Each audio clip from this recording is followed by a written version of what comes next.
says at the end, I don't know. It is weird. It is strange. I don't understand it. I don't. I don't get it. I don't understand how these dots are connecting. I don't feel like they're legit. And I also don't think we have every eyewitness interview either, because there's somebody else in there and I haven't seen that interview. And I don't think it's been on other channels. But again, somebody who covered this in length is Lana over in Truth and Transparency. I haven't watched all her videos. I wish I had time to. But I know she covered a ton of footage. So maybe she got that in her FOIA request. I don't know. I'm not sure. But it makes me want to go looking, because now I want to compare and contrast these interviews. Yeah. What the heck was going on? Right. This couple was right there. Like, they saw a lot. They did. And in my opinion, they had video of that, because even if it's not set to record all the time, like she said that it is set to record all the time, then he says, well, it's a camera that records when there's movement and stuff like that. One, it was snowing. Okay. So that causes movement in cameras. We have cameras everywhere, and that causes movement in cameras for it to start recording. Two, there were officers literally right down there moving, so it would have recorded them. It would have recorded them. It could have recorded the shot, because again, also cameras start recording with sound too. If the sound is loud enough, it starts recording. So, I'm curious I'm curious to keep digging into this. I'm curious what you guys think about it. And I'm curious to dig into the true crime talk show on this topic too, because there's just a lot going on here that we need to figure out. Yeah, I agree. It's just a super weird situation. And I really want to get to the bottom of it. Like, I want to understand, no matter what that means, that it was a justified shooting or not a justified shooting. I just want to know what, because I feel like I don't know. I feel like there's no way to know. And I'm not 100% trusting the prosecutor's decision and not pressing charges. Like, if this is, if he was looking at the same body cam footage we are, unless he had way more of it, I don't see how he could have declared this an okay shooting. He would have had to have dug into it way more, like way more than just that body cam, to understand and know. Like, did their drones take video when they flew those drones in there? I have no idea. What I should do is take all the bunch of videos and audio that we have. Some of the audio goes literally 8 hours, but and compare and contrast to all the footage that's out there in regards to this is what we need to do, and look for any holes or anything like that in that footage. Because right now, I don't think we're gonna get an explanation. I'm not sure what Lana's explanation was, what she came to that she believes happened. But based off everything I've seen and that we have, I literally have no idea. I can't tell you one way or the other. Dots aren't connecting linearly like I expect them to connect. Yeah, I agree. But, I'm excited to talk to you guys. And you're probably watching this right now with the chat over there talking to us. And we're about to hop on the True Crime Talk Show and dig into it further. I hope you saved all your questions, and, we'll dig into it there. If you're watching this not during the premiere, then make sure you check out part 2 on the True Crime Talk Show, where we dig in and talk about this further.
Why are you counting And down? welcome back, everybody. Welcome to the True Crime Talk Show brought to you by Thought Riot Podcast. My name's Brendan. And I'm Malia. Welcome to the show. Welcome. Welcome. Welcome. You can find our show on every major podcast platform out there at Thought Riot Podcast or the True Crime Talk Show. We are on literally every podcast platform. I mean, platforms that I didn't even realize that we were on, that we're on, and hitting the top 10 charts in other countries. And it's all because of you guys. So thank you all. And we just hope that we keep making good content for you. This show is for you, by you, and yeah. So hop on those platforms, come check us out, leave us a rating, leave us a comment. We're on every major social media platform at /Thought Riot Podcast, except for Twitter. Twitter is /Thought Riot Pod, POD. Now, we just got done watching a new interview with somebody that was like right next door. Essentially, they based off the comments that they were saying, they could have stuck their head out and saw his front door. And that interview blew me away. Like, I don't understand it. The more information we get, the less it's making sense. What is going on with that part of the country? Like, I don't understand that. I don't get it. And that's me trying to stay so objective, like not allowing my mind to go outside into tin hat land at all. And I don't understand. It doesn't make sense.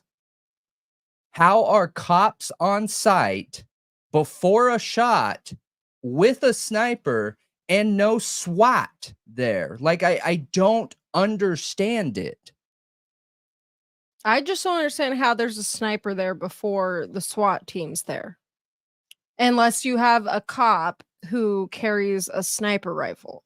It could be. So I think, somebody correct me if I'm wrong. I don't know if we have any of our law enforcement officers that watch us in here right now, but I believe that you can be a sniper once you go through a certain training program.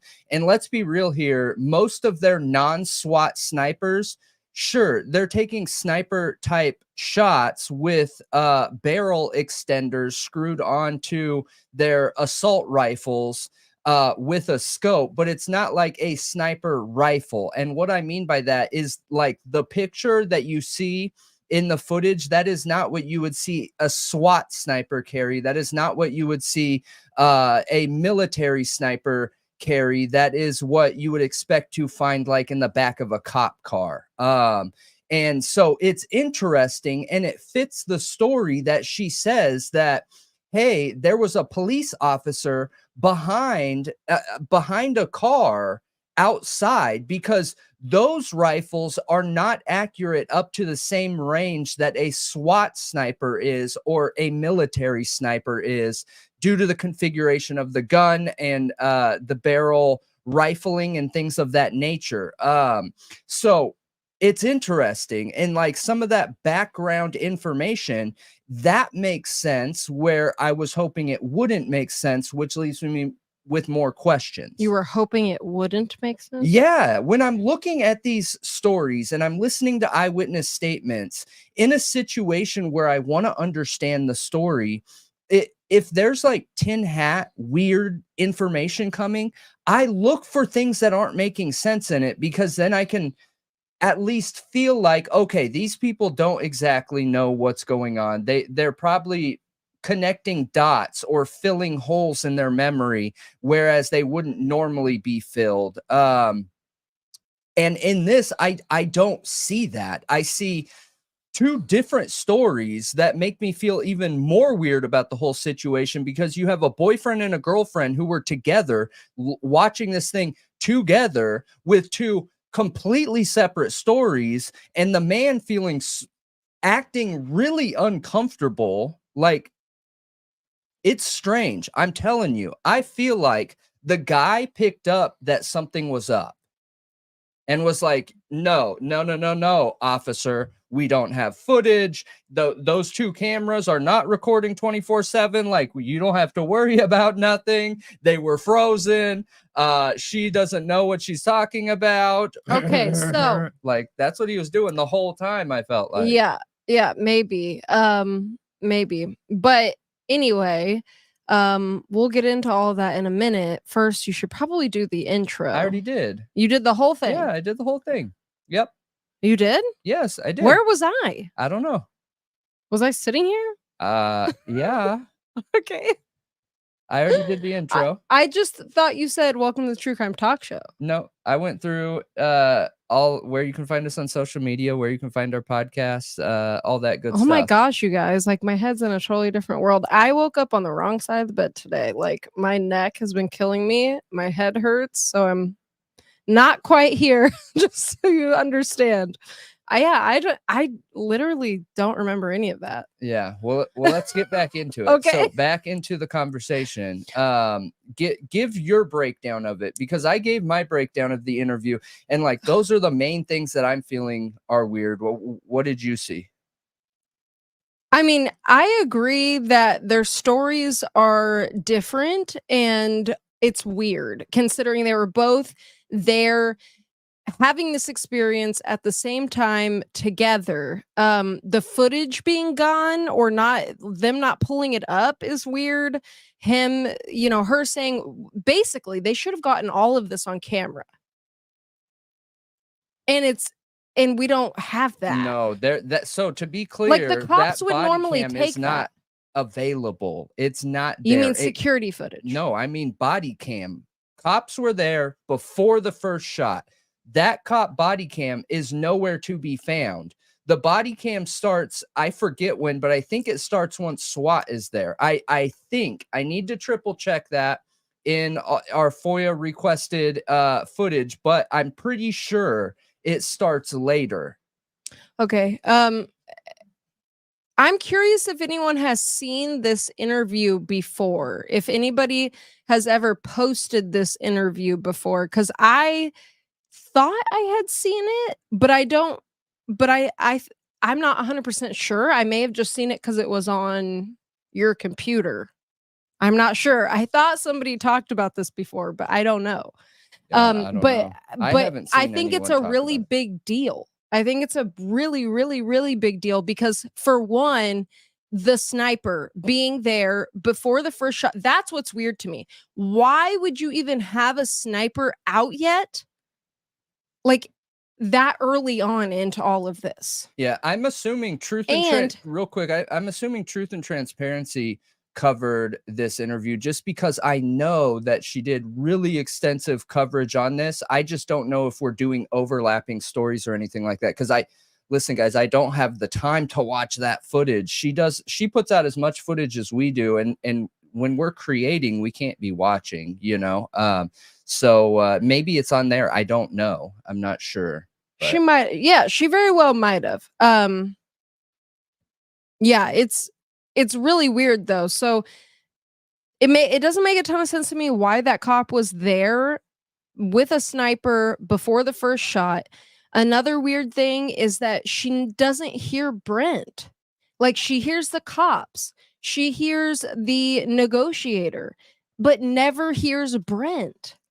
And what's even more suspect is the boyfriend acting like he did, but doesn't remember what Brent said. He just knows he heard a mumble. And when he said that, I was like, no way, dude. I know he feels like something's up.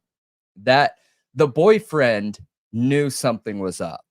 If something actually is shady here, and they had all of it on their, because you can't tell me that they weren't paying attention to their security camera. And knowing all that. To Rachel becoming a new member. I'm sorry, I put it on the screen so I wouldn't forget, and then I forgot. I'm sorry.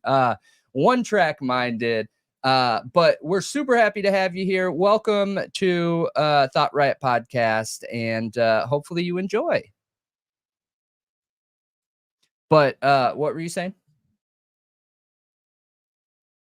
I don't know. I was just saying I was saying that they had to have been paying attention to their camera, because imagine if you're at home and something like this is going on and you look outside and you see a sniper. Dude, are you kidding me? I'm going to be watching my security camera Agreed. like I'm watching TV. Mm-hmm. They were watching that the whole time. I know it. So if the boyfriend saw something shady and felt like something was off, like, could that be an explanation for what we're seeing in the interview? I think that is the reason. And again, I said this in the video. This is really subjective because I don't have evidence backing it, right? But I think that's what we're seeing. I truly That's truly your personal do. opinion. It is. And there's a couple reasons for it. One, every time she talks about anything that has any reference to Brent Kopacka, he gives off the signs that you expect when somebody's uncomfortable. And remember, for anyone that's new here, we have a whole bunch of new subs. And welcome all of our new subscribers. We're super happy you're here. I've been in sales. I can't go into anything else more than that. But in my position, I read people, okay? My job is determined on how good I read people. I'm not some behavior expert or anything like that, but a lot of times I find that it works for me in my job, right? In my position. So when I'm watching this by habit, a lot of times I'm watching their behavior and trying to highlight areas that don't feel right. So I pay attention to uncomfortable signs like like what he was doing literally the entire time. Every time he swivels or crosses his arms or puts his leg up, those are all signs of uncomfortability when you're trying to create a separation between you and the officer or person you're talking to or person you're listening to. He's flashing those signs the entire time they're there, the entire time. But what's interesting, and you guys will probably need to go back and watch that again. What's interesting is every time she brings up anything that references Brent Kopacka, he gives off one of those signs. The boyfriend does. He either like tries to interrupt the flow of the conversation. He swivels his chair with discomfort when she brings up the camera before they even check. Okay, they are boyfriend and girlfriend. They have been together since the situation occurred.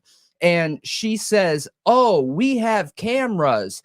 Actually, we have a hidden camera and they record 24/7." He interrupts her and says, "No, they don't." And she says, "Oh, well, unless it's frozen or there's snow in front of it." And he says, "Yeah, there was snow in front of it."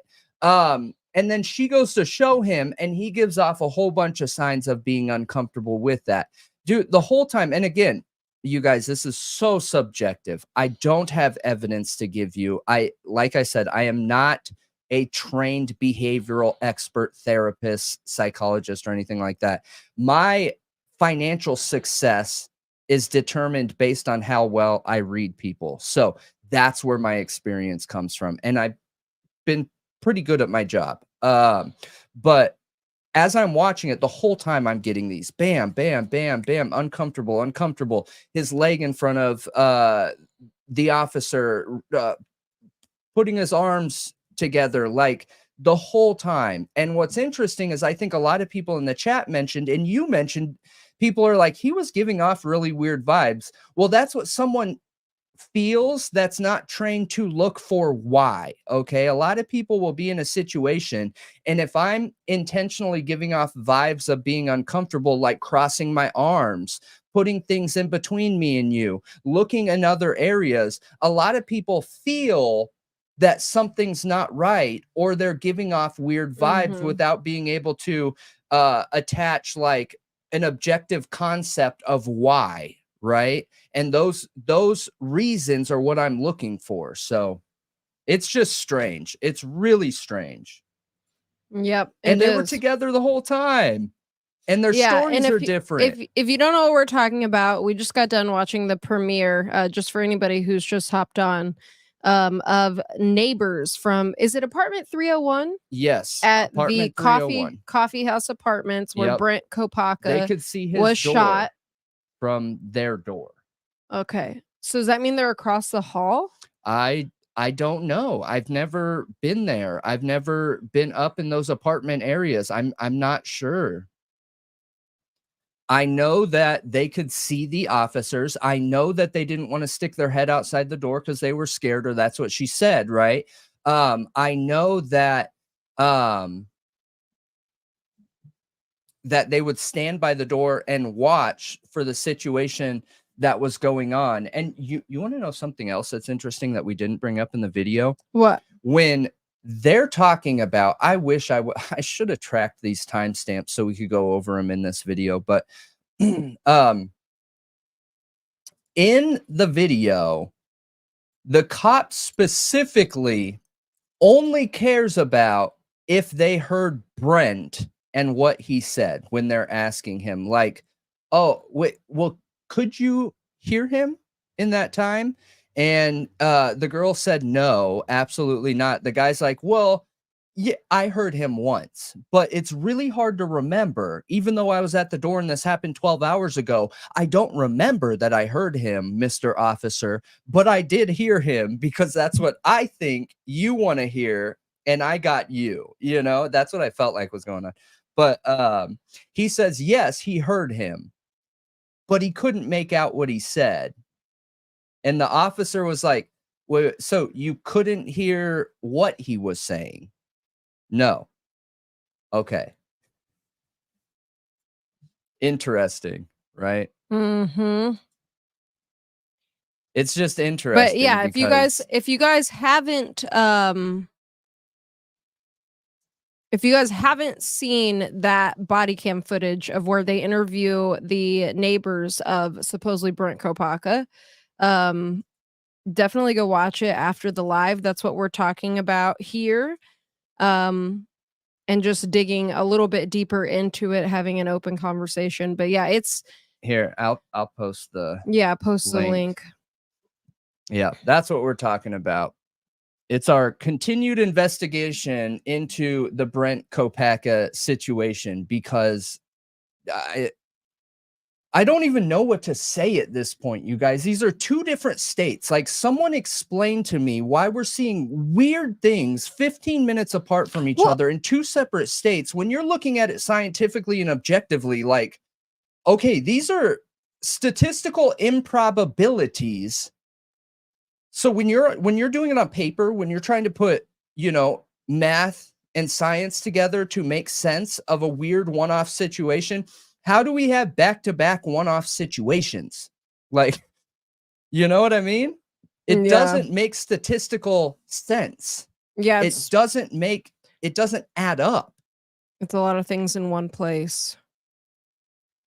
So again, that goes back to, are we looking at a systemic problem here? And what I kept referencing was the gun trace task force. I used that since we went into that video.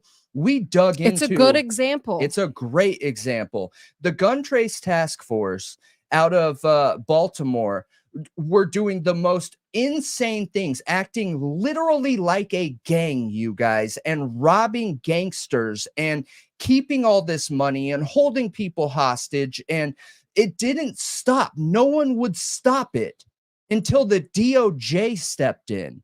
The Department of Justice stepped in and forced them to stop it. So when people act like, oh, come on, you guys are just a bunch of conspiracy theorists, there's no corruption like that, that can't happen. Okay, gun trace task force. Exactly. You know? Yes, it's, dude, and I don't think Baltimore's the only one. Wasn't New York? New York had something similar happen, I believe. Multiple. LA is a wonderful example. LA was 79 officers fired. New York's sheriff was 28 sheriffs fired. East New York, though I forget how many were fired. I think it was 19 or 20, but they were literally initiates with the mob. Okay, this is large scale corruption. Right. So my only point it's of bringing that up possible. is it happens. It's happened a lot more than people talk about, like, regularly. People don't regularly talk about situations like that, which is why we had that whole police corruption week where we talked about it. Yeah. Because it's important to remember that's possible. Like, cops are humans. Humans are capable of forming gangs of criminal activity. We're capable of good and bad. So, and corruption can spread in a department very easily. Unfortunately, yeah. Very easily, especially when everybody has something to lose or something to gain. And a lot of times they do. So we're just questioning that here. Like, is this situation a possibility? You want to hear a conspiracy theory I have? Yeah. Is it the one that I was talking about in the video? I don't know. This is my tin hat That theory. Idaho's not real? No, absolutely not. My running conspiracy theory for this, you guys, it is, I do not have any evidence. This is total speculation. And I don't know if I actually believe it, if I'm being honest. It's just a theory that I've thought in my head a few times, and I've like weighed things that go against it and things that support it. Don't just believe it, please, at all. Don't believe what I'm saying right now. Is because I don't want, honestly, I don't want to believe it. I want to think Brent Kopacka had nothing to do with the Idaho 4 student murders. I truly want to believe that. I want to honor he was absolutely failed by the system. I want to believe that that never happened, but I can't get it out of my head that there is still a minute possibility. There's still a chance, with the fact that we don't know anything yet, that it could be true. Like, it could have happened in the right circumstances. Knowing he was staying in a hotel in Moscow, wandering around the streets at night. We learned this last week when we listened to the interview with the friends of his in Pullman who knew him, that he had stayed at their house. They knew his condition, like the conditions of that apartment that he was shot in. Like, they knew a lot about what he was going through and his post PTSD, and how he was on meth and wandering the streets and staying in hotels because he wasn't comfortable at his apartment. How paranoid he was. Yeah. So knowing that he's staying in Moscow in hotels, knowing that all the weirdness surrounding his death and the SWAT response, I almost wonder, because there's this theory out there that I've heard a few people say, did that officer think he was involved in the student murders and murdered him? Oh, okay. Yeah, so okay. here's where my thinking comes in. Is we know they were called there because supposedly, this is what's said, there was a 911 call saying he was threatening his roommates' lives. And we can't get the 911 call. Not available to the public. What if Brent was admitting to his roommates that he killed the roommates? Not that he was going to kill them. That he was confessing we had with that up. Going crazy, holding a gun. Yeah. His phone was wiped. Maybe he wiped his phone after he confessed this. I don't know. He did it in a fit of PTSD, he did it, TBI, rage. And he was feeling guilt because he, after he woke up from whatever manic or paranoid delusional state he was in, he realized what he had done, because he's not a terrible person. He's just an extremely broken person with a broken brain. Is like, I feel so guilty and so bad, and it sends him into a spiral of even worse addiction, worse mental health. And back at his apartment, he's admitting to it. and going crazy. And maybe that's what's heard in the 911 call. And that's why they won't let us hear the 911 call. And that's why there's a gag order on all of this. And that's why they didn't press charges against the officer, despite the officer not being justified in shooting him.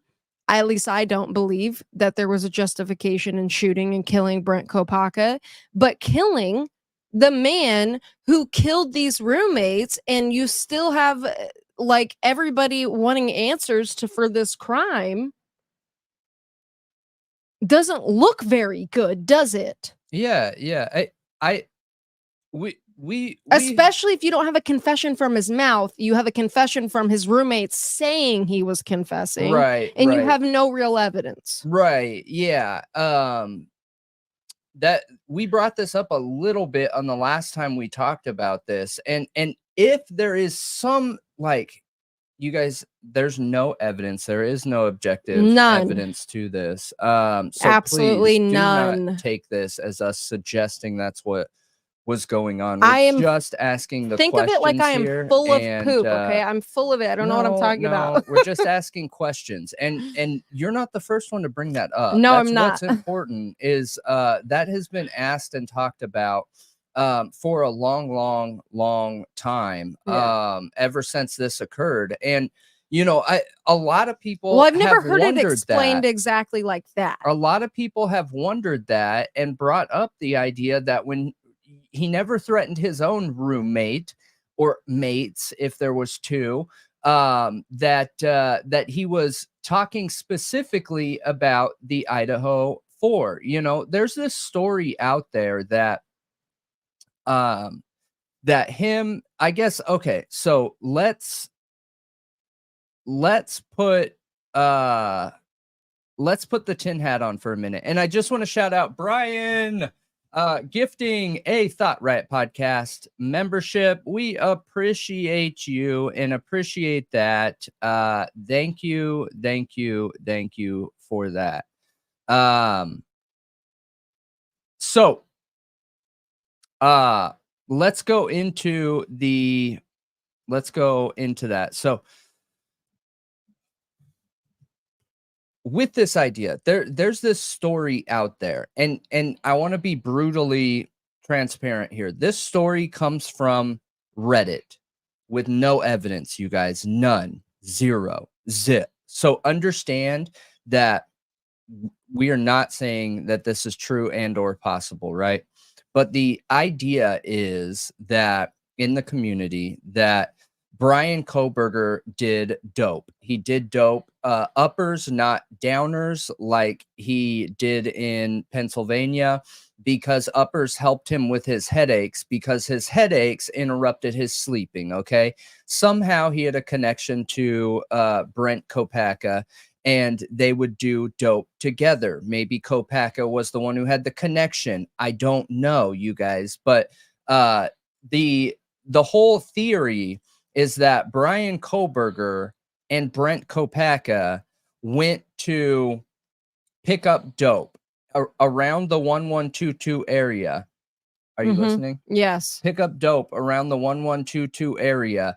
And one of the places that they did the dope was behind the 1122 house. And the story goes that knife, the and knife sheath, the K-bar, is actually Bryan Kohberger's. And they were doing drugs in a car. Brent Kopacka got out to do something that made Bryan Kohberger uncomfortable, and he waited a couple minutes, but ended up leaving Brent Kopacka behind. And then Brent Kopacka did this crime. Now, there is no evidence for that, you guys. Zero. But that is the Reddit post that I think generated this story, which then led to the situation in Washington and so on and so forth. So, you know, sometimes I am not saying I believe that, to be clear. I am not saying I believe you're that. Just talking about a Reddit post that you saw online, of course. Yeah. So one thing that I've considered is that Bryan could absolutely have no part in this crime. if it were actually Kopacka, like speculating here again, I don't want to believe Kopacka had anything to do with it. I want to believe that Kohberger did it, if I'm being honest. I want Kohberger to be Yes. the one. Because we live in reality here, guys. Like, this is happening, that he is arrested, he's going to trial, no Yeah. matter what we want to happen. Yeah. So him being the right guy is the best forever. It's literally the best for the people that So- live around there. It's the best that are at risk It's for literally having the a best thing for psycho everyone. out and free. Like, I hope they can prove it. And I it's the best for really the do. victims getting justice. It's the best in every It is. scenario. Mhm. So yes, I hope that's what it is. But if it is not, we need to know that. So I've considered, like, because of what we know about Bryan, you guys, we know he was up at all hours of the night.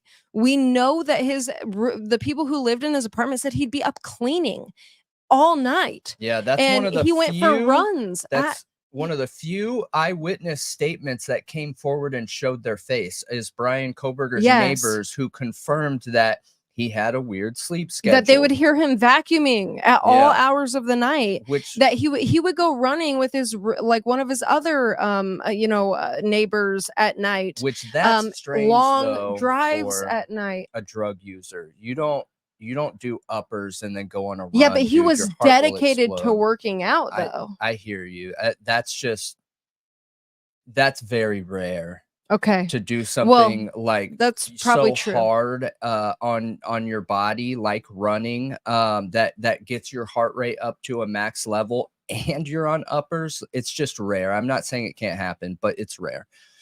Okay, so So it just makes me wonder, though, like, and he's super OCD, like cleaning all the time. Mhm. Like, what did he have a new addiction? Yeah. Did he have a Bryan new Kohberger. addiction? Mhm. And could he have nothing to do with the crime, but was it going to a place where you buy these types of things where his DNA could get on other things? Like, it just makes me wonder.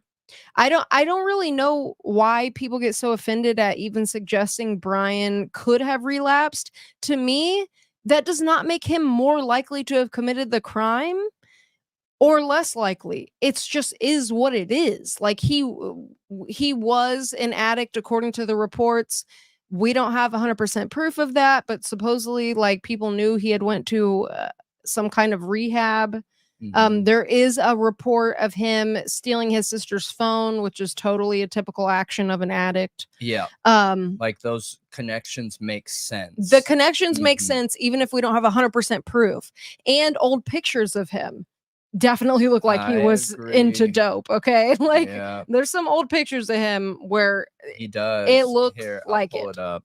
Just so, because I've said this a couple times. It's and him with that girl, him partying with those people too. Yeah, but and those people were drug addicts, like known drug addicts. Yes, uppers are something that are common in universities, you guys, super common, because you can stay up for a long time studying. And it's a party drug. Like, oh, he looks really healthy right there. I don't know about that. He does. He looks super young and healthy. His eyes are kind of that out. It's looks messed up. One. Yeah, that looks messed up too. No, there's another one too. Is that one of the good ones though? No, you want to pull it. No, there's a better one than that. It's too blurry. Just keep talking to the. Okay. They can't see what I'm doing. So. He did look pretty unhealthy when he first was arrested and went into jail. I'll admit he looks more healthy now. So I don't know. It makes me wonder. It's not a big deal to me. Like, I've had addiction around me in a lot of ways, a lot of times in my life. I know that relapsing and also thinking, well, I couldn't handle that drug, but maybe I can handle this drug. Like, maybe this drug I can control. addicts fool themselves like that and don't realize. Dude, I don't know how you think he looks healthy here. He does look healthy, but holy cow, his pupils are non-existent. He is on dope right here. Probably, but so that's clearly obvious. early on into his addiction because I mean, he is looks it, or pretty is it okay. an edited photo? So, like, dude, It might you be guys, edited. It's too blurred out under his eyes, actually. This is opiate use eyeballs. Can you here. go even bigger? Can you zoom even more? I mean, maybe, but it's just gonna get messed up. Okay, but I want to see his pupils closer.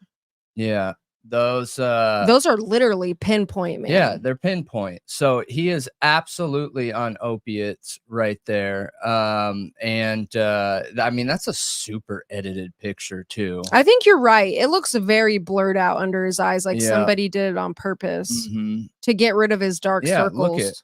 You can literally see the edit right here. Yeah, someone did a really bad job. Yeah, you can see that edit. They didn't know what they were doing, clearly. So I bet under his eyes are really black, you guys, and there's some editing here too. So what I would guess is opiate addicts get redness from itching themselves, which is what happens when you're on opiates. Opiates don't make your pupils big. No, they make your pupils pinpoint, non-existent. Yeah, like so tiny. Uppers get big, downers get small. Exactly. So if you're like doing coke or meth, your pupils will be huge. Yeah. If you are doing opiates, they will be literally pinpoint.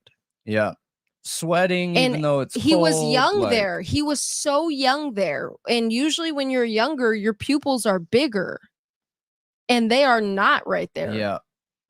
Which is unusual. Yeah. Yeah. So look, I understand there's nothing out there confirming, and like our buddy over at Crime Circus just talked about this recently, that there's all this information out there that is saying Bryan Kohberger was an addict and there's no evidence of that. You're right, because those are health records that we won't ever have access to, you guys. But in my experience from being a troublemaker when I was younger in my teens, you can tell when someone is using, depending on what the drug is and the symptoms of that. And there are multiple pictures of him that it is very apparent that he is on something. And there are several of his really good friends who actually care about him and don't talk bad about him that confirmed he was a drug addict. Yeah. Like, I think there's 2 that I can remember right now. Yeah.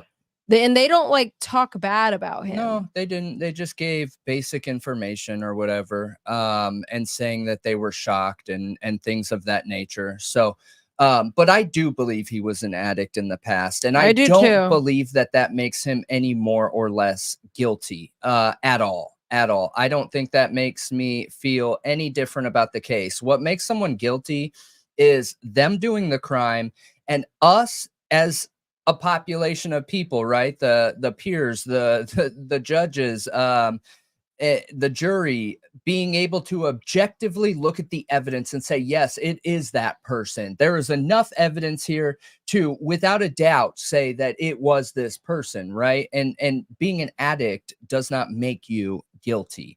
And again, even with the Kopacka situation, he was using drugs, you guys. He more than likely was on drugs during that video that we watched of him in the hotel room when he called the police and said people were after him, which is another symptom of uppers. And he had PTSD, and he has TBI, and he was self-medicating with uppers. And it's really sad. That whole situation was horribly, horribly sad. And he was on dope. So the relapse rate of drug addicts is insane. It's like over 90%. So is it possible? Well, it's not over 90, but is it possible that these two, when we looked at it before, it was absolutely over 90? It was like 60, but I believe it's higher than that. I believe it's like 80. I don't know. Well, I'll pull it up, but I'm almost positive that it was 90, and the report that I was reading said that it's 90% out of the people who are willing to communicate and be honest, but they believed that it was much higher than that, than 90%. But I'll pull it up. Anyways. But with Brent Kopacka and him using, could there be some kind of connection there? Maybe, you guys, maybe. I don't know. We know that there were massive amounts of drugs going through that area. It's not a secret. That is the major port for that area. So did you know that the majority of large shipments of dope come on the water? Yes, So I do know that. we hear all the time about how dope gets through like the borders on the land. Yeah, you're getting the baby stories, you guys. The real shipments of dope come on the water. Always. Always. Always. Always. Now, I don't know if I should share that. I can okay. I don't know. I know people who have literally came on boats full of coke from Yeah. Colombia. So like people who actually wrote on them. I won't talk about any details or anything like that, but there are, you know, those big shipping containers, you guys, that have like 3 stacks of metal containers. Yeah. So there are people out there who use those shipping containers to ship dope, and it's weighed in kilotons. So like hundreds of thousands of pounds. And almost the whole bottom layer of those shipping containers will be filled with dope, and the actual shipment will be on the upper level containers. Okay. And it is a lot. And that area is a major port, one of the bigger ports in the You're US. talking about Washington Mm-hmm. and Oregon? Yeah, well, it's Washington specifically. I forget which port it is, but Washington, I believe because the southern border is so hot that most of the dope that comes into San Francisco area comes into Washington and filters down, and then like what supplies Southern California is what comes up through the border. Now the LA Los Angeles port also gets a lot of dope. And actually it's not LA, it's Long Beach. I'm sorry. It's Long Beach that is the hot one. So, yeah, it's the reason why I'm bringing that up, right? Total rant there. Is anywhere there's a large movement of dope, it becomes easier to get. There tends to be more addicts. It's more readily available. It's cheaper. We see more problems and, you know, things of that nature. Mm-hmm. So, could there have been some kind of connection along those lines for the Brent Kopacka situation? You know? How? I don't know. I mean, do you want me to just come up with a possibility? I mean, let's say they were you're dealing talking dope. about major trafficking. Let's say they were dealing dope. I'm just making this up, okay? And this is, I think, a very real Who is stealing possibility. dope? The residents in 311, they're dealing dope, and that's why Brent maybe feels uncomfortable being there all the time, is people in and out. I don't know, okay? This interview we watched talked about, I feel like the people that were around here, we wondered if they were dealing drugs. Okay. Let's say they were dealing dope. They have connections. All it takes is one connection with law enforcement. Something goes wrong in the apartment and somebody in there drops Brent Kopacka, calls a friend for help, and says, hey, I messed up. I need help out of this. And that's what we see this situation. I don't know.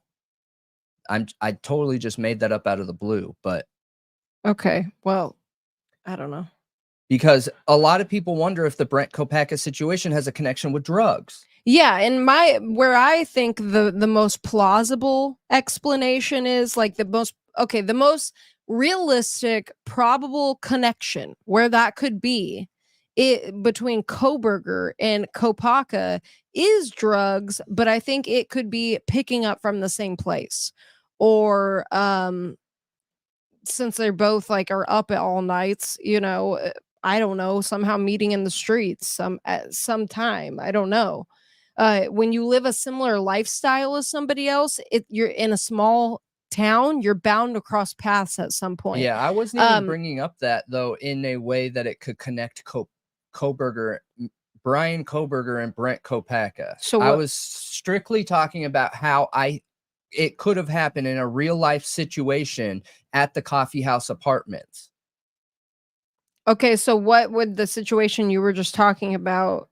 That they were dealing dope out of 311. Either one of the residents in there shot Brent Kopacka, or there was a problem where Brent Kopacka was going to bring up something, and all it takes is one cop that's on the take, you guys, and him to be like, hey, I need help in this situation. Something crazy is about to go down. Or, hey, I need help because I accidentally shot this guy. And those law enforcement officers that were there before the shot happened at 8:30, maybe were those people. I don't know.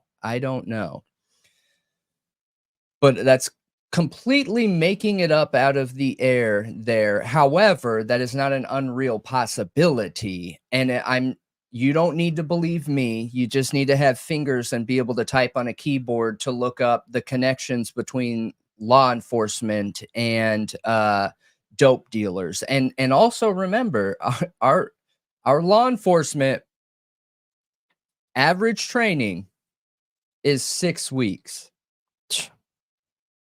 6 weeks. When most other countries' law enforcement training, what do you need? I think that's dead. Most law enforcement I think it's dead. Most law enforcement. It doesn't even click. Yeah, it doesn't. What? It never clicks. Yes. No, it doesn't. That's electronic. It's a vibrate. It has a vibrator in it. Oh. Yeah, it's dead. Most other countries. I was just going to highlight AR Hayes's comment and say hi. Oh. That's all I was doing. Most other countries have, and hey, what's going on, AR? Most other countries have at least a year training on their law enforcement. Ours are 6 weeks.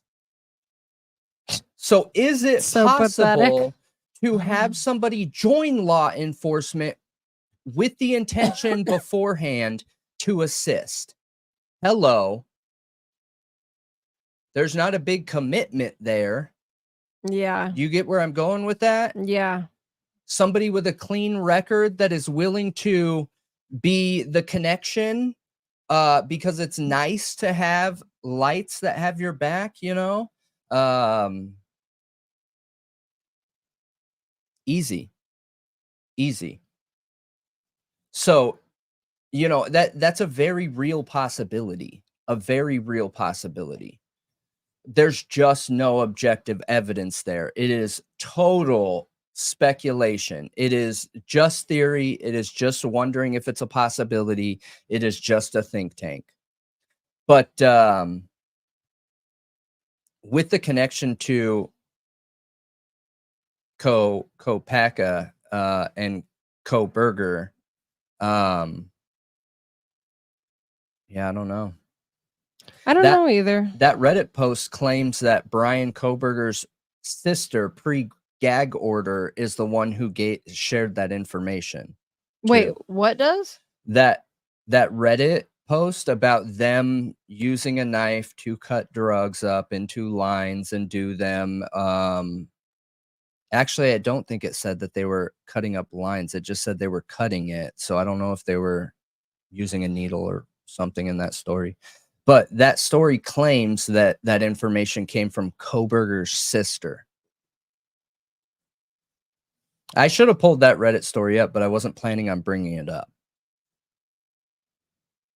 Interesting, right? Interesting.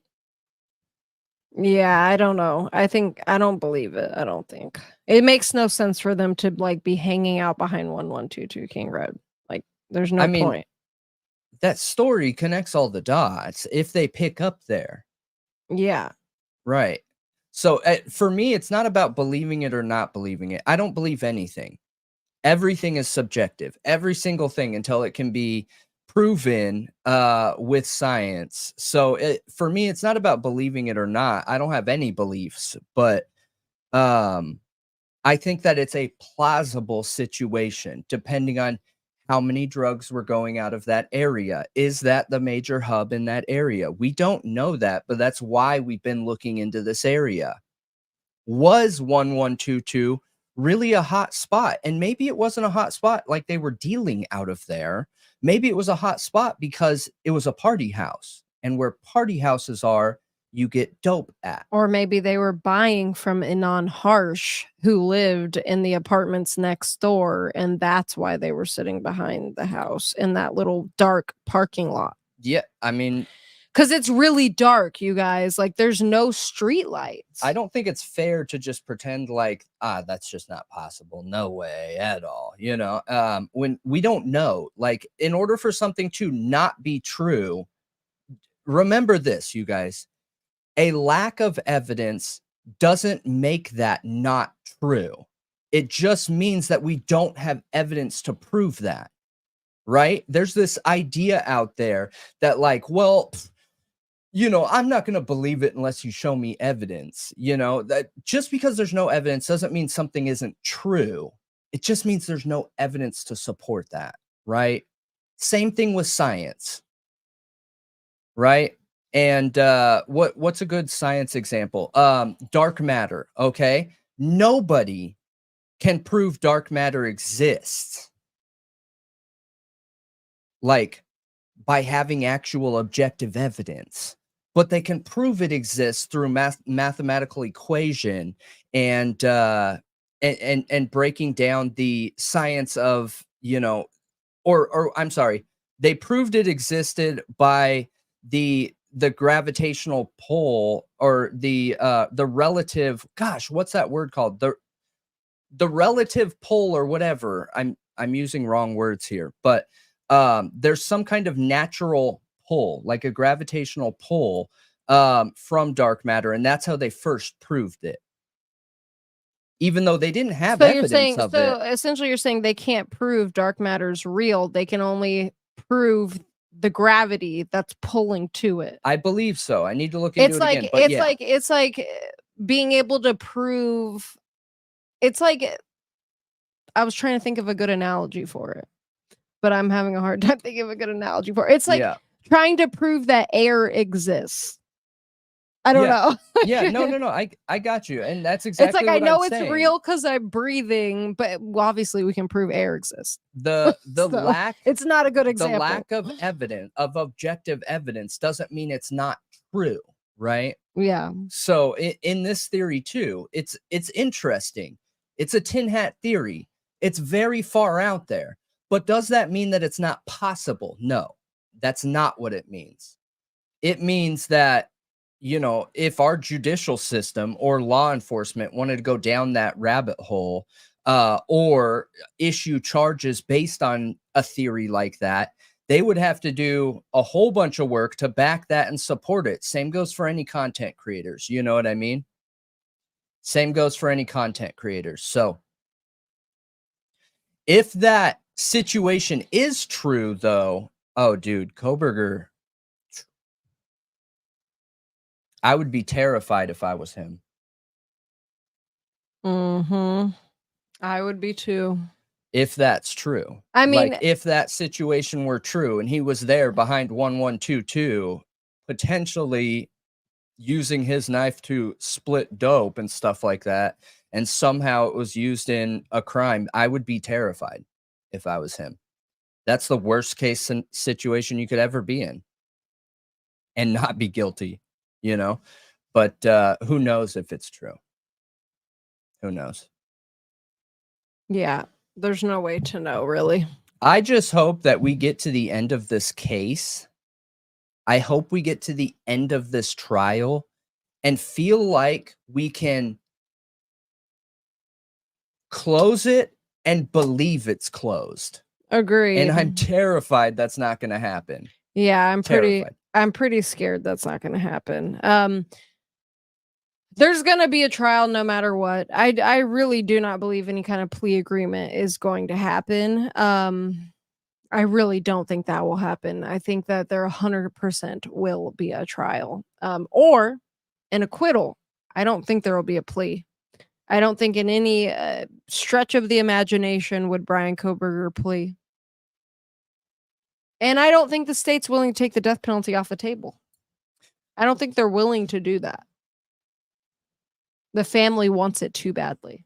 And that's the only leverage. Oh, it has nothing to do with the family. Absolutely no, nothing. They absolutely take into account what the family wants. That is part of victim rights. I don't believe it has anything to do with that. It has to do with evidentiary doubling down. Proof? No, not doubling down.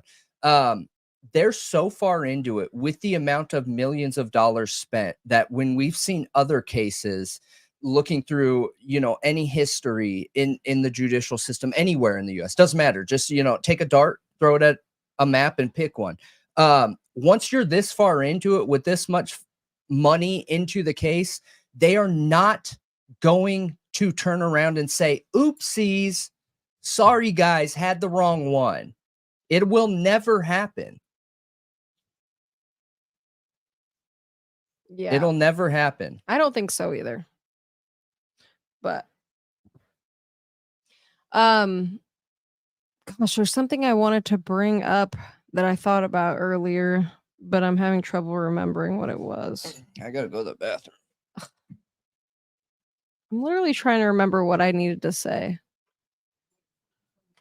No, I'm not. Not true. Gosh. Sorry, guys. I'm really out of it tonight.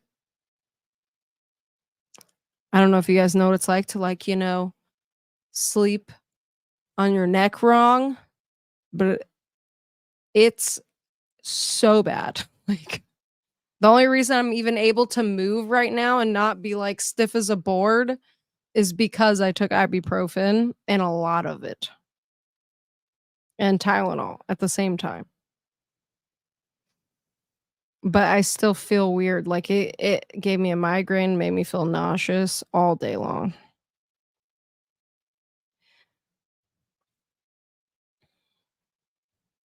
Well, Chansig, I care because I don't want a serial killer running the streets.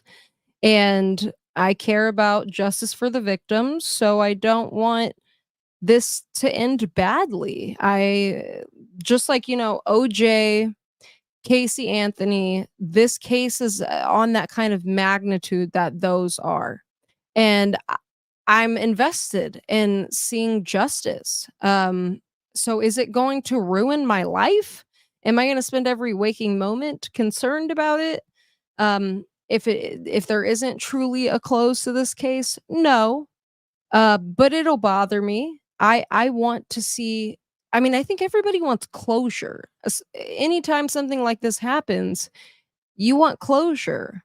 You want to feel like you have the answer. So that's really it. And I think that if this trial ends in a situation where Kohberger is found innocent because there was enough reasonable doubt in the evidence, because we've went by it piece by piece and we've looked, the cell data, it doesn't make sense. The DNA, there's a lot of reasonable doubt there, a lot. And, this week we're going to talk some more about things that could come up that could cause even more of that reasonable doubt in the DNA. I really think the public needs to understand DNA is not black and white. It is not.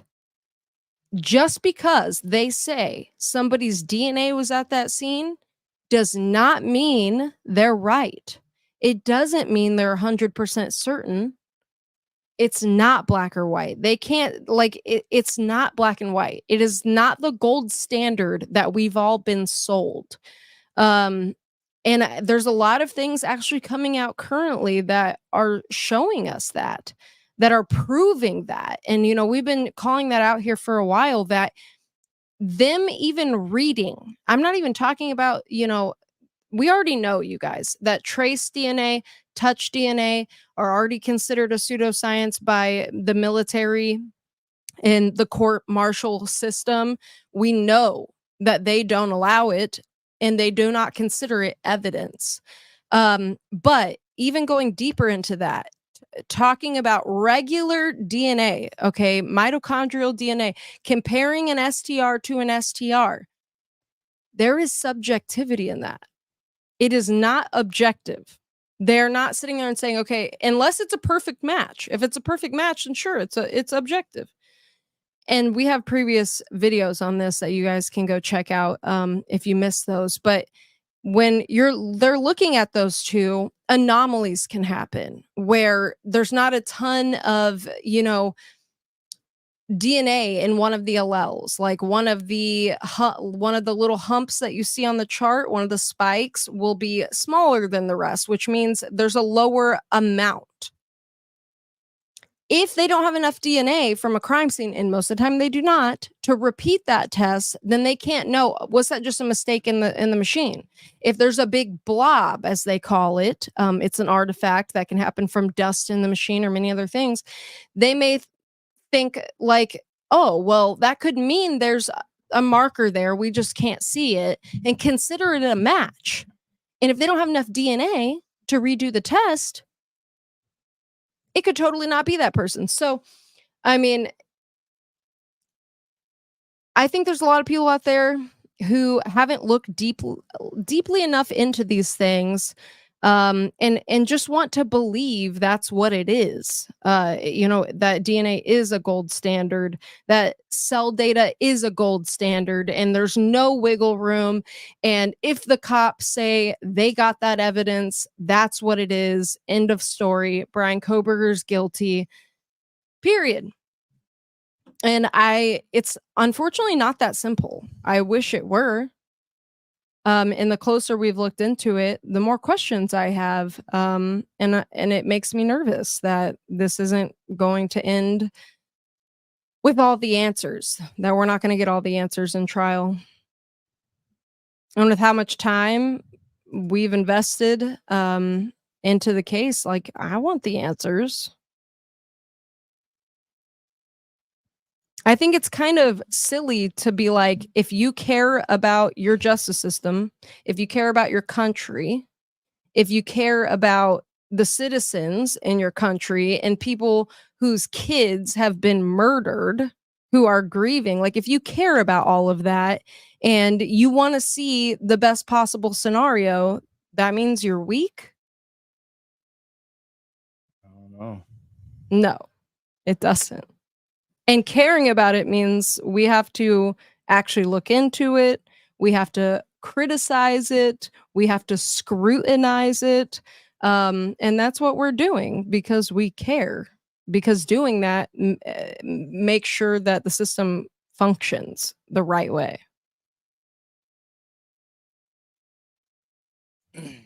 But hit that like button, you guys, and leave a comment under the video. That is, leaving a comment under our videos is so much support. I can't even explain how much support it offers Thought Riot podcast and the True Crime Talk Show. Even if you're just leaving an emote, even if you're just saying hello, it does so much. And one thing we need to do is create an emote for content creators, because we have so many content creators that watch the show. I like to be able to flag them as content creators and be able to call them out, so they could get recognized as well from our viewers and things of that nature. But going back into the topic, yeah. What? All I said was yeah. Oh, I thought you said yeah, like you were gonna bring a topic up. Yeah, I did want to bring something up, and this is what I forgot earlier, is that they wondered, so the two neighbors that from the premiere, if you just hopped on here, we watched a body cam footage of the neighbors being interviewed by a policeman, some kind of an officer investigator. I don't remember his name, but they said, and watch that if you guys haven't yet. After this, definitely go watch it.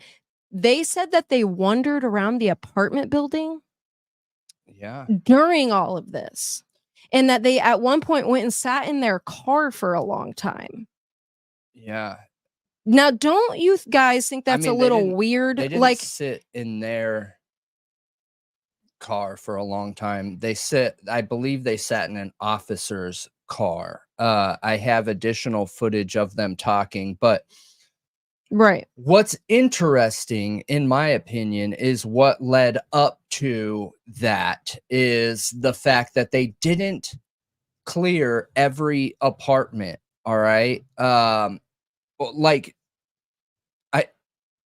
I don't understand that. Okay, so if I'm using both of the interviews that we covered last week and the interview we covered this week, you have Brent Kopacka's friends that lived just down the street from him a few blocks who said, we didn't even know you were there. None of the neighbors knew you were there. There were no roadblocks. The gas station that's right on the corner, we stopped by there. They didn't know you were there. We didn't hear shots. We didn't hear anything, which already red flag, like weird.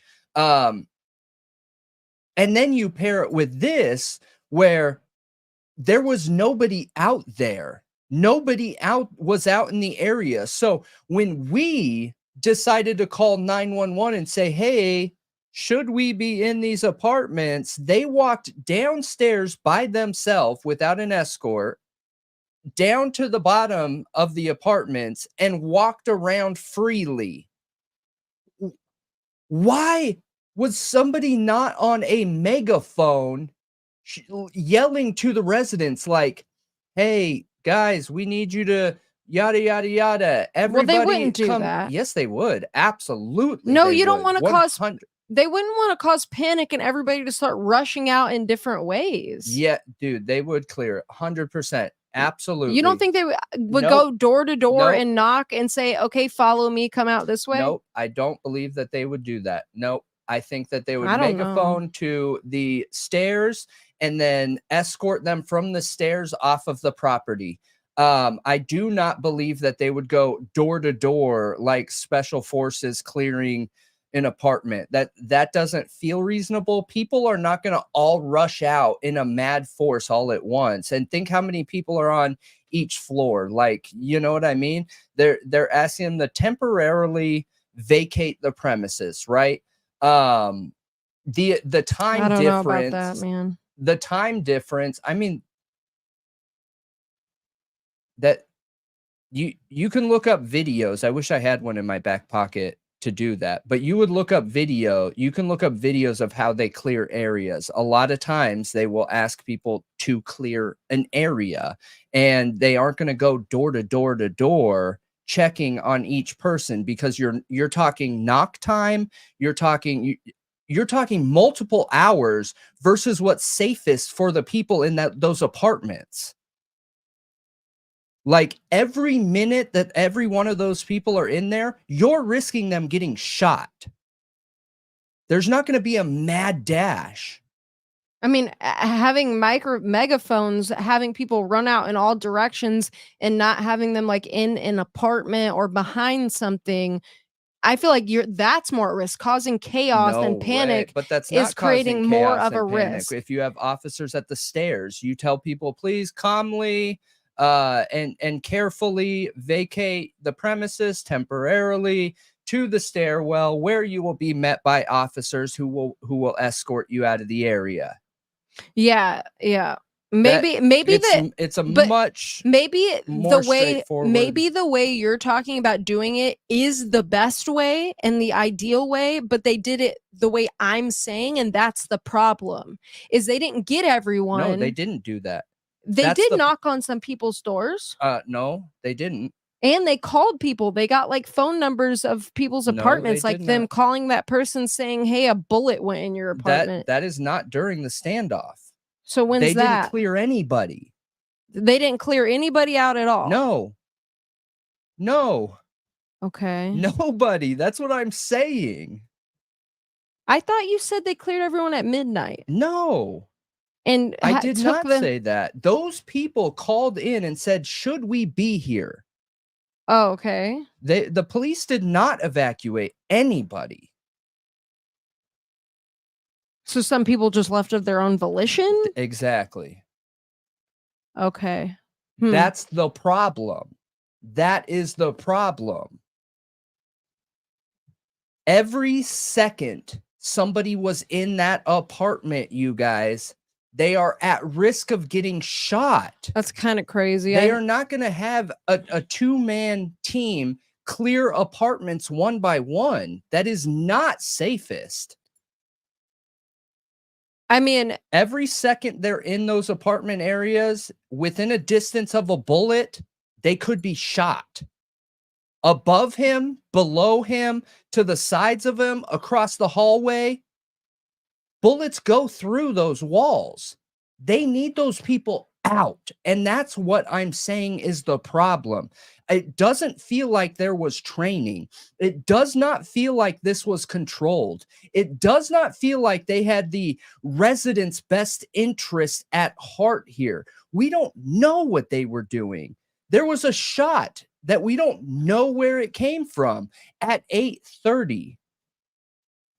But we see body cam of one officer who knows exactly where this bullet is, and they're looking for one bullet in a cabinet door. Like, why wouldn't they clear people? I don't know. It's really weird. Really weird. I mean, also considering like if you don't clear those people, you're risking being sued that you didn't clear them if something happens. That's what makes me wonder. That even leans more towards making me wonder cuz those neighbors were roaming around, you guys. They sat in a cop's car outside for a while.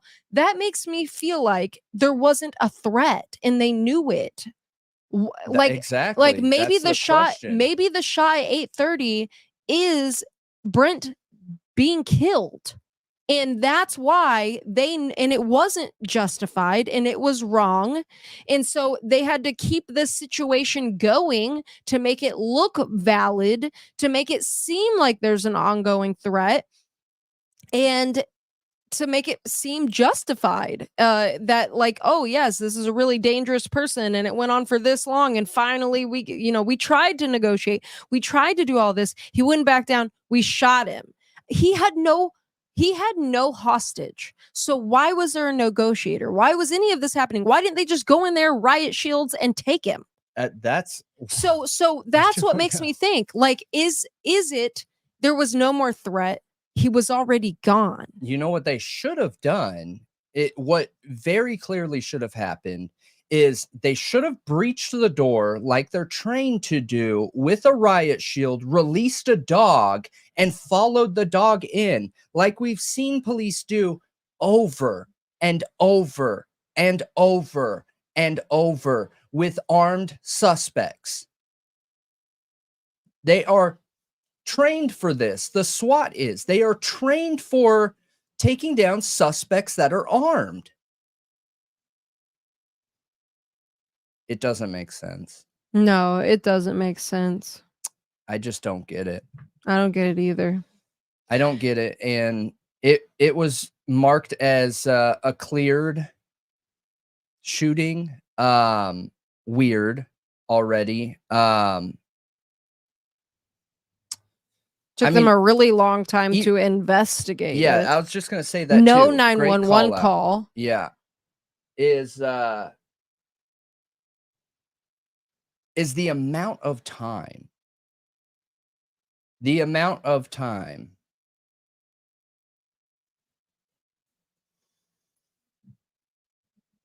Whoever BSTN masses, make sure you're being respectful, my friend.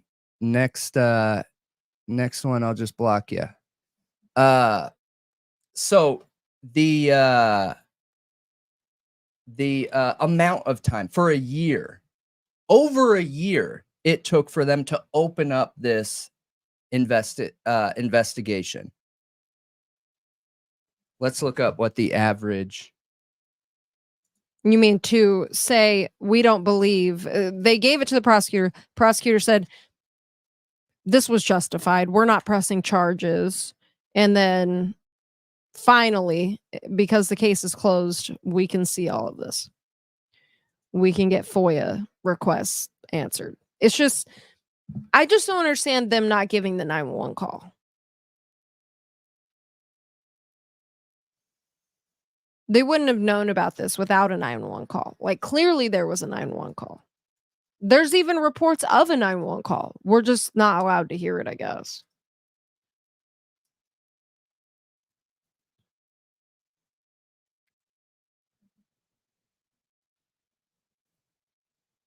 Yeah, I don't know. It seems like too much of a risk to have that many people so close to the situation.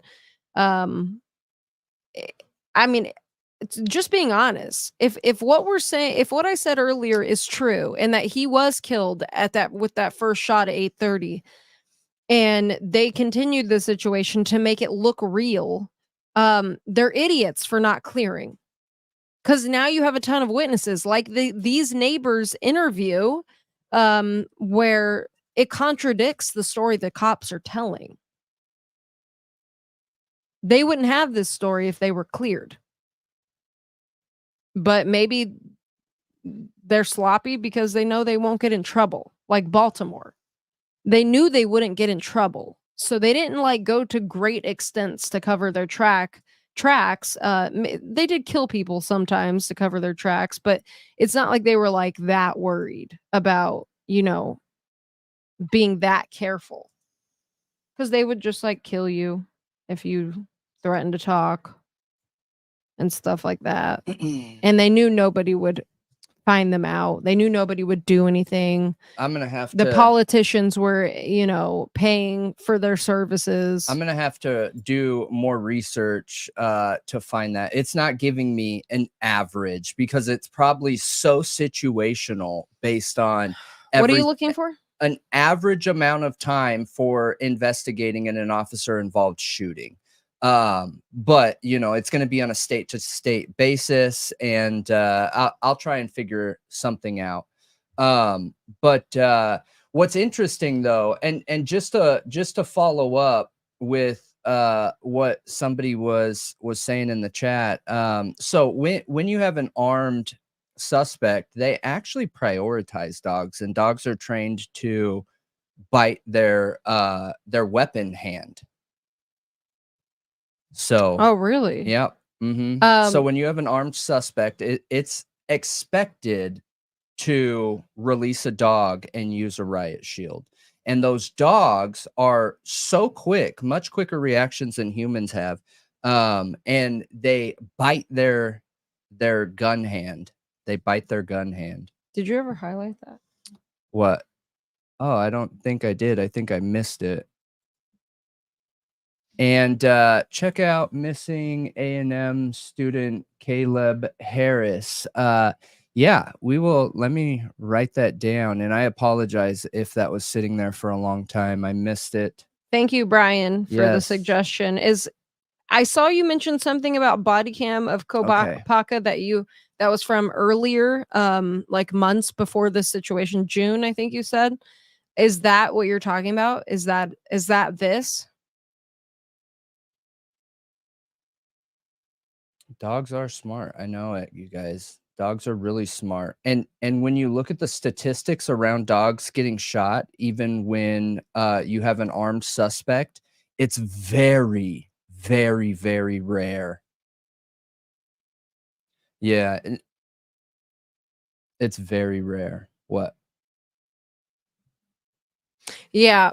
Were there any dogs on scene? Yeah. If you think there aren't dogs that go in with guns, just do a little bit of Googling. So military prioritizes dogs when you have an armed suspect, and so does SWAT. SWAT uses them too. And you Oh, can actually look up dog training. And I know firsthand. So absolutely, they send dogs in on armed suspects. But they're specially they didn't trained try that in this dogs. situation, did they? They did not. I don't even know if they had a dog present. I don't remember looking in the body cam for it, but I don't recall a dog at any point. I don't recall that. there's different types of dogs. It's not like one dog does everything in a in the police force. You have but what are the body dogs called? I forget. The ones that are trained for finding bodies. You have dope, and you have the dogs that are trained to take down suspects, armed suspects actually. And again, don't trust me. Cadaver. Thank you. Thank you. Don't trust me. I don't ever want you guys to trust anything coming out of my mouth. So trust but verify, right? So I don't want you to take me at my word ever, ever, ever, ever. Just use it as a carrot. Go do a little bit of research on what we're saying, and you'll be able to figure it out, you know? You'll be able to figure it out. So but yeah, I mean, this whole situation is just strange. I have no idea what, why, where, who. It doesn't make sense. It's interesting that this interview thinks that they only have one roommate, that it's Brent Kopacka and one person, when we've heard the whole time that he has two roommates. It's interesting that you hear one shot at 8:30 p.m. and then none until after midnight. That's really weird.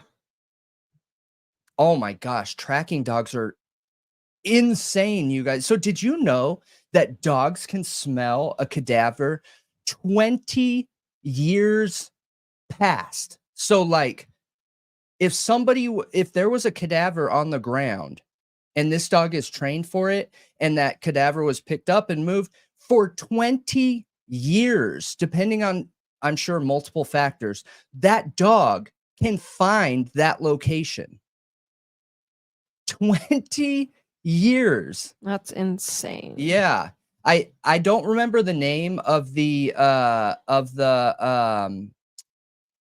investigation where the dog did this, but there was a person that went missing, and he was found on an island in a flowing river, and this dog he was gone for 12 years, and this dog found him on that island in a river with flowing water, was able to track the scent of the body on the river to find the cadaver from 12 years ago. Absolutely insane. That is crazy. Absolutely insane, you guys. Well, I just figured out, I mean, I was also amazed, like they had in the Riley strain case, they had dogs out on the water on boats smelling, and they didn't find him, but I didn't realize that they could smell a body deep, like underwater. They can. I didn't know that. Dude, dogs are incredible. I would be, if I was a bad guy, if I was doing something where a dog's gonna get sick on me, dude, I'm scared of that. Dogs getting attacked by a dog. Dogs know what they're doing, and they're good at it, you know. And if they feel like they're threatened, that dog will absolutely grab at your neck, you know. Yeah. But it's interesting. It's interesting. And hey, Cynthia coming through, $5 super sticker. You are awesome. Always coming in here, hanging out with us. Thank you. Thank you. Thank you. And yeah, we appreciate you. Yes, thank you so much, Cynthia. But yeah, I just don't know what to think. We're gonna keep digging into this, and there is so much in the FOIA that we got. Tons and tons and tons. Yeah, there's just a lot of inconsistencies. I still don't feel like I have a full picture, even with everything that's out there. Even what Lana has posted and her deep dive into the body cam footage from the interviews with people that were witnesses. I don't see the full picture. The only picture I'm getting is that there wasn't a threat that entire time. Maybe in the very beginning. That's how they're acting. Yep. That's the behavior. I'm not listening to what they're telling us. I'm watching their actions, and their actions show there was a threat and then there wasn't. From it seems like after that first shot that the threat was gone because they didn't evacuate anybody. After the 8:30 shot, yes, where they looked out the window and saw cops already there. I agree. It doesn't make any sense whatsoever. It doesn't make any sense. And for everyone on here too, if you're new, welcome. We have a whole bunch, a whole bunch of new subscribers. And one of the things that we do at the end of the show is do a members only stream where we talk directly with the chat and engage with the chat more primarily. So if you haven't joined as a member or you didn't get gifted a membership, we're having memberships that are gifted all the time. So more than likely you will get one if you haven't got one already, or you can join from this link here. But while I'm pulling this link, please make sure you hit that like button. Make sure you leave a comment under the video, not in the chat, but actually under the video. And it helps in the algorithm more than I could even explain to you guys. So doing those two things is the absolute most that you could do to support Thought Riot Podcast and the True Crime Talk Show, more than any monetary gain or giving or anything like that. It is it's everything for the show, and we thank you. The reason we're here, the reason we're able to be as successful as we are, is all because of you guys. So thank you very much for that. Yeah, and I wanted to say Rolo Mata in the chat and Translucent are both creators that are making content. Great. Great. I know that AR Hayes stopped by earlier too. Those are the three that I saw. If I don't shout you out right now, I'm sorry if you're in the chat too, but that's just who I saw. So I wanted to give them a shout out. I believe Translucent's channel is Truth in Translucent. And then, yeah, Rolo Mata and AR Hayes, they're all creators that joined us tonight and support us pretty regularly. Yeah. So, Translucent, just like leave a comment now and I will highlight, because we love to highlight people who are content creators and just be a support piece to the community, So yeah. I see you, Steve. Yeah, we see ya. And a lot of times, you guys, so for the True Crime Talk Show, this main one, we have to stay focused on the topic at hand. Otherwise, we won't be able to get through any of our content. So we try our hardest to read as we're talking, but we got to get through at least some of the key topics. And then the members only is really like chat focused, but oh, awesome. Here, Boz. I haven't watched a ton of their content, but yeah, I just wanted to give them a shout out since they're here supporting. Yeah. Listen, and Elser wanted us to know that they have 2 YouTube shorts. Oh, awesome. Sweet. Yeah. That is great. For everyone watching too, you guys. Oh, Boz Macaw, you make content too? I can't believe I didn't say this in the beginning, but we have a Discord, all right? And in that Discord, we continue our investigations and talk and go down some rabbit holes, investigate all kinds of stuff. We've got, I think, a couple hundred people in there, and it is a good time. But in order to join Discord, you need that invite link that I just submitted into the chat, you guys. And if you don't know what Discord is, but you want to join in the fun, I suggest that you watch a YouTube video that gives you a rundown of what Discord is. We have one rule in Discord: no politics, right? And you get a chance and then we will mute and things like that. So no politics. We're here just to look into crime and try to stay as objective as possible in our theories while being able to talk about any and all theories. So it's a good time. It's definitely a good time. Oh, Boz, you're a musician or something. That's really cool. Yeah. Shout out to you. That is awesome.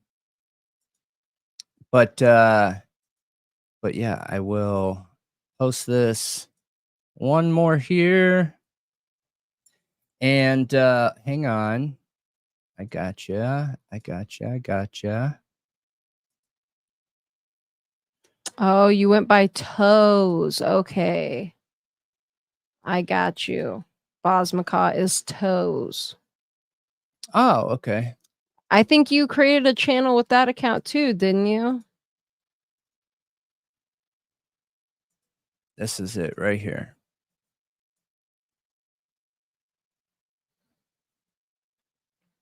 Hey, if you want more coverage on the Delphi case, just let us know.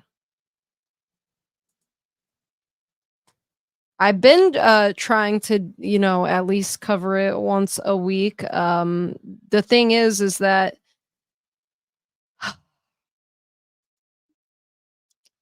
there's a ton of filings like constantly, and we just can't keep up. Like I can't keep up with it all. It's just so much. But I try to, cover the things I feel like are really important with it. Yeah. We don't get a ton of requests for Delphi, though I have a very big personal interest in it.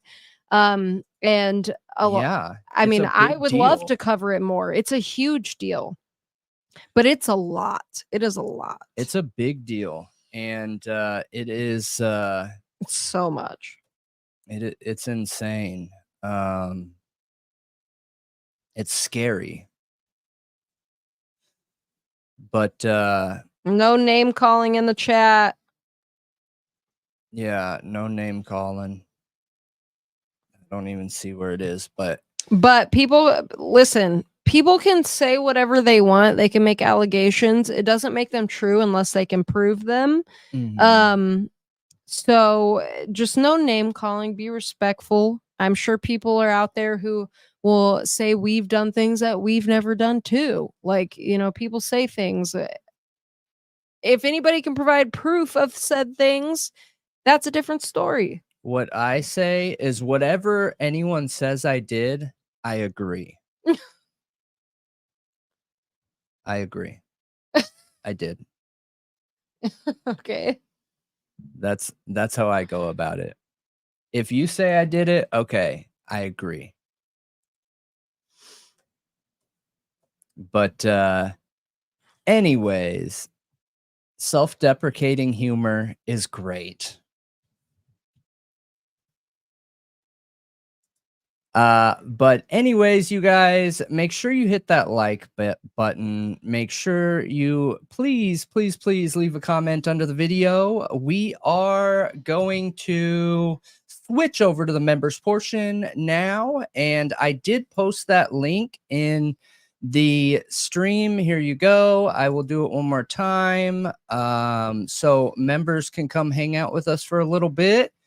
And we will see you there. Thank all of you for being here. Every single one of you. You guys are incredible. And the only reason we've had the success that we've had is you guys. Huge success this month. Like our overall views internationally, insane. Like every month I am surprised at how amazing it's done. I've never seen such an increase that we've had this month, but it's great. It's really, really great. And it's because of you guys. You guys are awesome. And whoa, you can't. Hey, Rolo, you can't come on. But yeah, we appreciate all of you, and it's all you guys. You guys are incredible, and thank you all for being here. Yes, thank you so much. And Bryan, thank you for the suggestion on the case. I'll definitely take a look at it. And yeah, no very dividing words. None of those in the chat, please. But thank you all for being here tonight. We will see you again tomorrow night, about 8:15 Central Time for a premiere and then a live after. All right. Members, jump over to the members only live. See you there. Bye. Thank you.